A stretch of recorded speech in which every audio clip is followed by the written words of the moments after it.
राम जिनका नाम है, अयोध्या जिनका धाम है, ऐसे रघुनंदन को हमारा प्रणाम है। उनके चरणों में जिसने जीवन वार दिया, संसार में उसका कल्याण है। कर से कर को जोड़कर श्री राम को करूं प्रणाम, हर पल श्री राम का ध्यान धर, सफल होवे सब काम। जय श्री राम, जय श्री राम।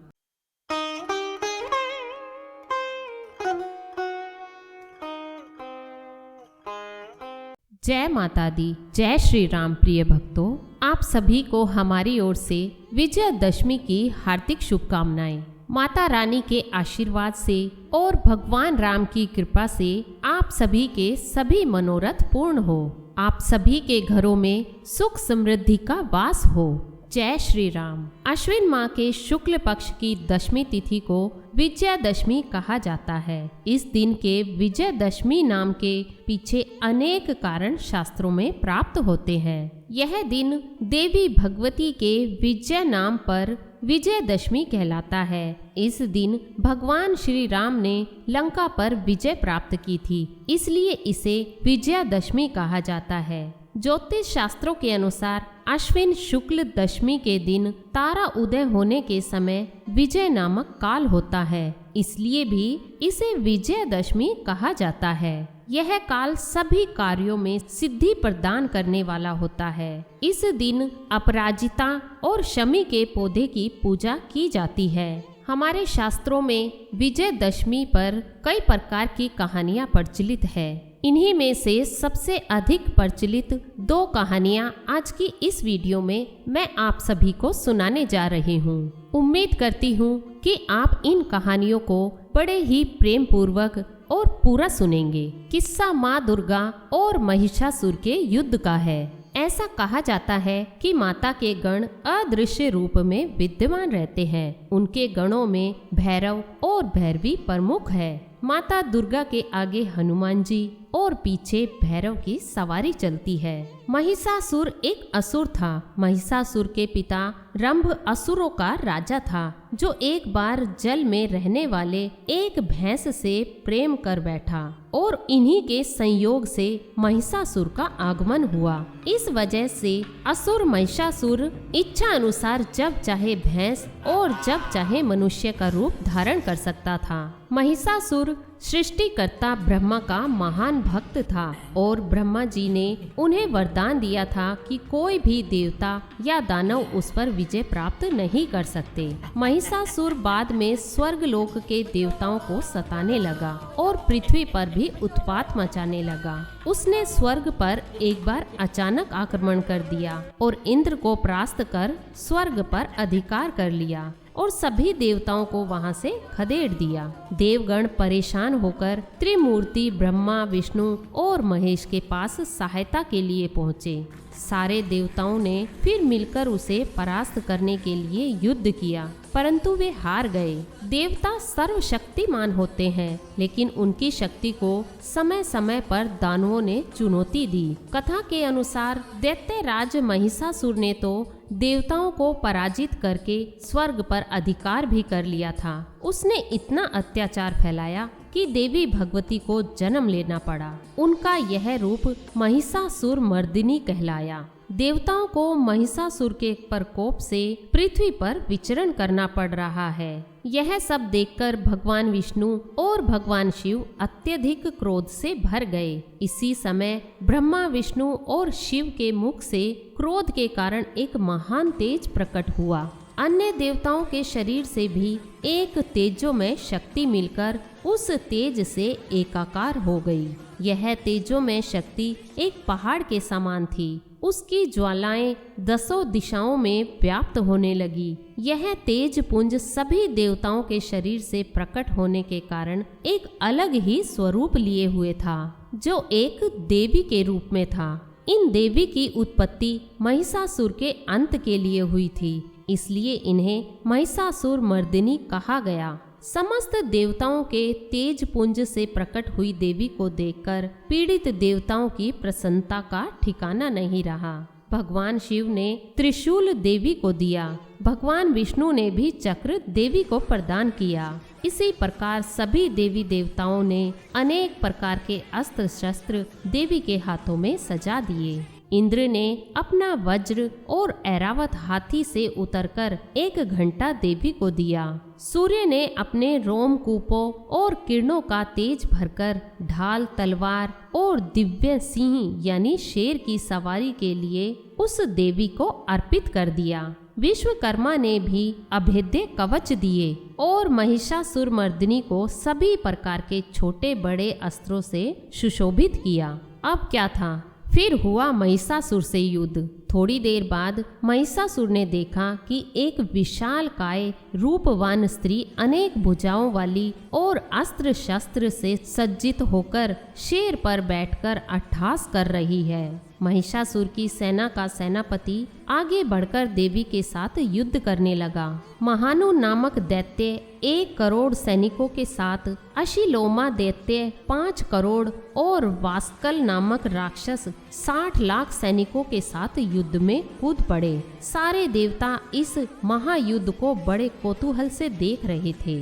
दानवों के सभी अचूक अस्त्र शस्त्र देवी के सामने बोने साबित हो रहे थे, लेकिन देवी भगवती अपने शस्त्रों से राक्षसों की सेना को बींधने लगी। सभी दैत्य मारे गए और अंततः इस युद्ध में महिषासुर का वध हो ही गया। इन सभी ने तीनों लोकों में आतंक मचा रखा था।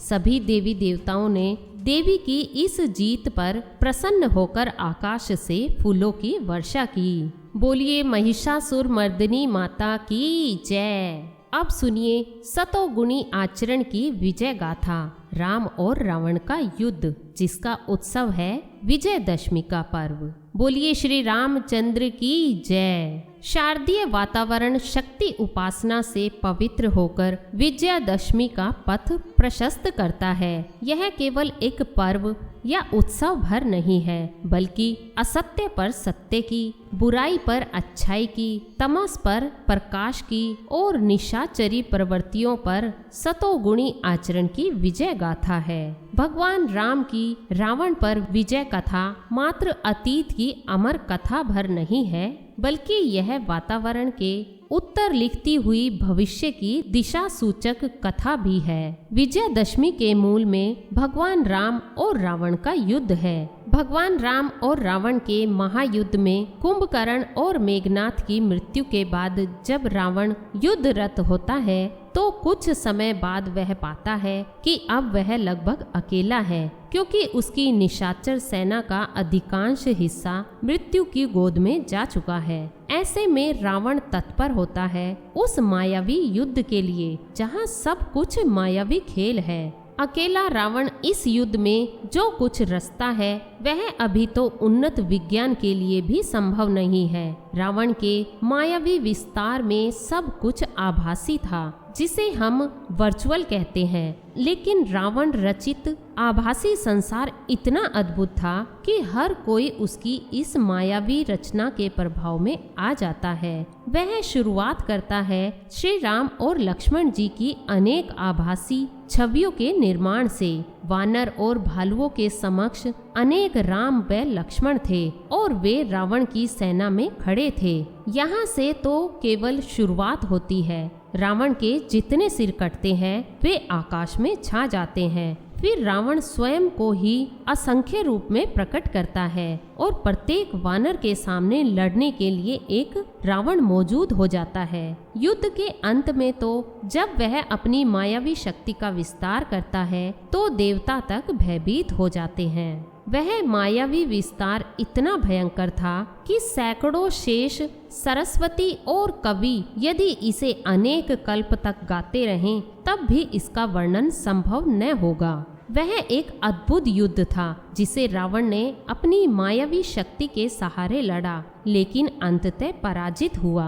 भगवान राम की विजय ने हमारे लिए एक पर्व रचा है, जिसे याद करते हुए हम रावण का पुतला दहन करके उस महान विजय के प्रति अपनी श्रद्धा प्रकट करते हैं। लेकिन अतीत की वह विजय वर्तमान और भविष्य के कुछ प्रश्न भी हमारे समक्ष रख रही है। मनुष्य जाति सभ्यता के उस पड़ाव पर खड़ी है जहां से आगे बढ़ने के लिए वह आभासी संसार को एक समाधान के रूप में देख रही है। एक स्तर तक आभासी संसार मनुष्य के जीवन में प्रवेश भी कर चुका है और महत्वपूर्ण भूमिका भी निभा रहा है, लेकिन इस आभासी संसार में मनुष्य स्वयं कहाँ खड़ा है? मनुष्य का मनुष्य से, मनुष्य का प्रकृति से, मनुष्य का स्वयं से और मनुष्य का परम चेतना से संबंध क्या अब भी शेष है? आभासी संसार में समाधान ढूंढती मनुष्य जाति क्या एक ऐसा संसार संभव करने जा रही है जिसमें सबसे अधिक उपेक्षित और कमजोर स्वयं मनुष्य होगा? मानव सभ्यता का विकास हुआ तो मनुष्य महाबली बना, लेकिन वही मनुष्य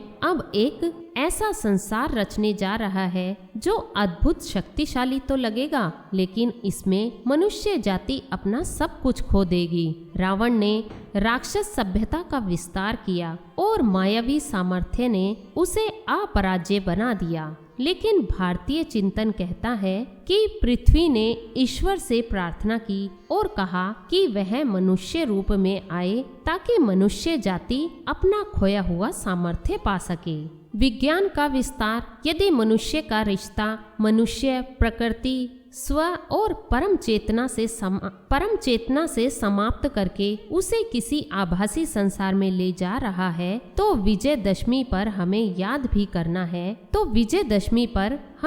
भी करना है और संपूर्ण विश्व के समक्ष उस कथा को दोहराना भी है जो मनुष्य के सामर्थ्य को सबसे ऊंचे शिखर पर स्थापित करती है, जहां ईश्वर मनुष्य रूप में आकर उस मायावी विस्तार को नष्ट करते हैं जो मनुष्य से उसका संपूर्ण सामर्थ्य ही छीन चुका था। बोलिए श्री रामचंद्र की जय। तो ये थी आज की कथा। यदि कथा अच्छी लगी तो प्लीज़ वीडियो को लाइक, शेयर एंड चैनल को सब्सक्राइब जरूर करें और कमेंट बॉक्स में जय श्री राम लिखकर अपने विचार जरूर बताएं। मिलती हूँ अपनी नेक्स्ट वीडियो में, तब तक के लिए जय श्री राम।